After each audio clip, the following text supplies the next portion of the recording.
Assalamualaikum warahmatullahi wabarakatuh. Selamat pagi anak-anak. Nah, kembali lagi pada pembelajaran pendidikan agama Islam di kelas 4. Nah, kali ini kita akan belajar tentang PB2, yaitu beriman kepada Allah Subhanahu wa taala dan Rasul-Nya. Nah, lanjut. Tujuan pembelajaran kali ini yaitu agar peserta didik mampu mengetahui bahwa Allah itu ada melalui pengamatan terhadap makhluk ciptaannya, terutama yang ada di sekitar rumah dan sekolah. Yang B, melakukan pengamatan terhadap makhluk ciptaan Allah di sekitar rumah dan sekolah sebagai upaya mengenal Allah itu ada.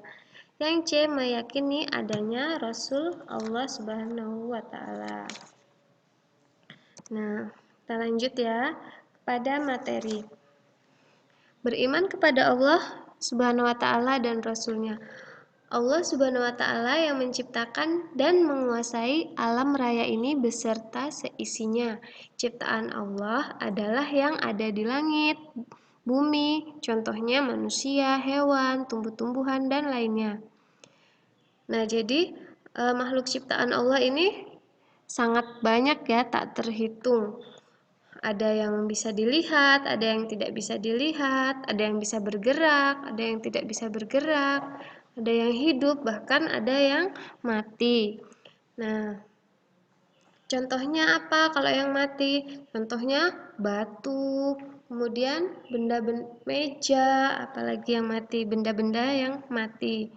Kemudian contoh ciptaan Allah yang tidak bisa dilihat atau gaib apa? Contohnya jin, setan, apalagi iblis dan lain-lain.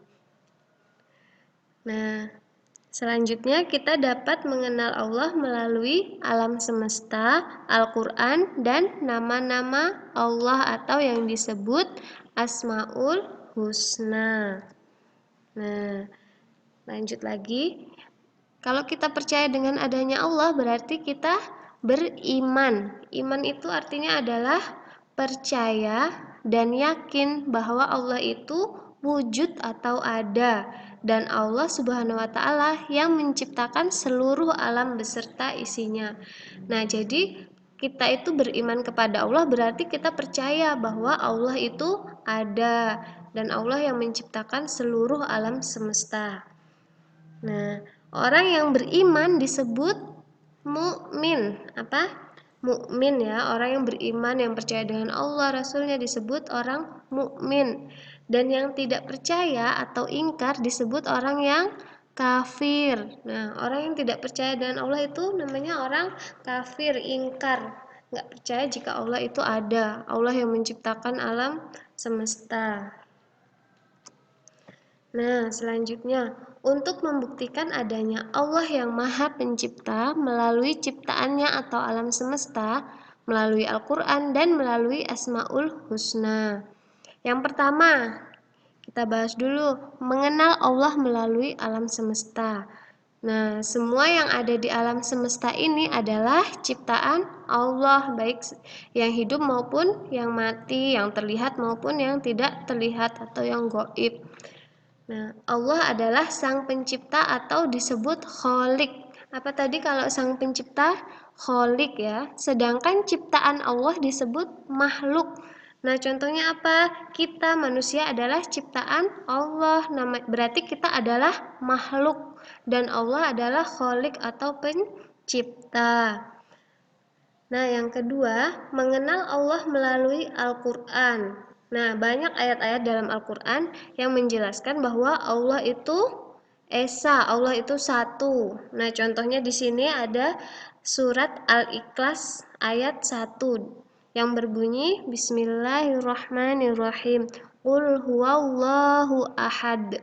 Artinya, katakanlah dialah Allah yang Maha Esa. Nah, Esa itu apa? Esa itu tunggal. Dalam surat Al-Ikhlas ayat 1 ini menerangkan bahwa Allah itu Esa atau tunggal atau satu. Jadi Allah itu hanya satu, tidak ada duanya.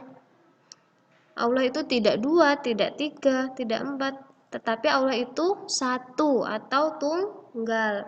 Atau disebut apa tadi? Esa. Allah itu Esa, satu. Nah, yang ketiga, mengenal Allah melalui Asmaul Husna. Asmaul Husna apa artinya? Asmaul Husna artinya nama-nama baik Allah. Jumlahnya ada 99 yang biasa anak-anak baca saat sebelum memulai pelajaran itu. Jumlahnya ada 99. Nah, Asmaul Husna artinya nama-nama baik Allah. Jumlahnya ada 99. Salah satunya yang akan kita bahas pada kali ini yaitu Al-Basir atau Maha Melihat. Nah, jadi Allah itu Maha Melihat. Perbedaan penglihatan Allah dan manusia adalah penglihatan Allah itu tidak terbatas, sedangkan penglihatan manusia terbatas.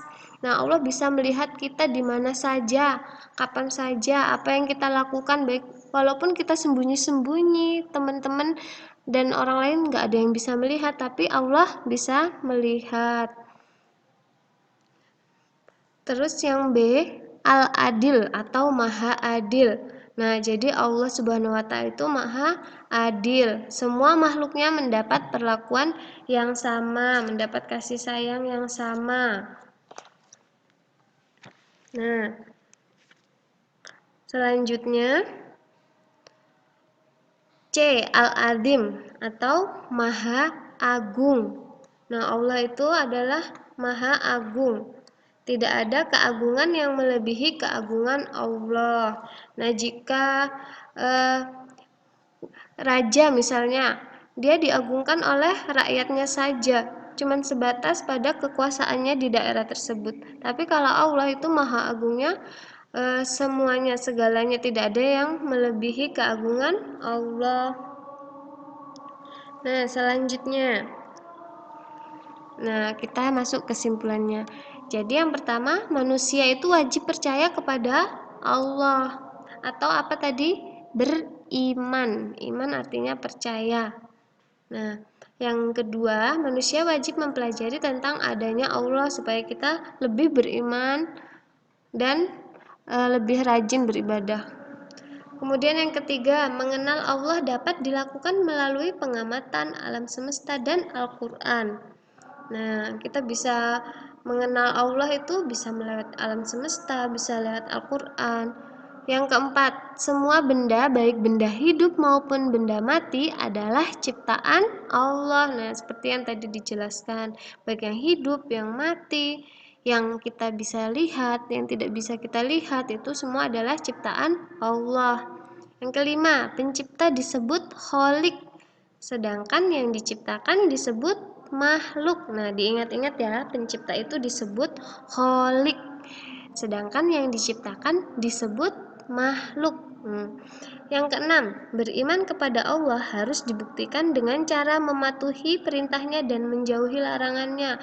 Nah, jadi kita nggak asal aku beriman kepada Allah tapi kita tidak mematuhi perintahnya, kita tidak menjauhi larangannya, nggak sholat, terus berbuat yang tidak baik, tidak jujur, suka bohong, ya itu kan sama aja yang dilarang Allah. Kita nggak boleh suka berbohong, males-malesan, itu tidak boleh.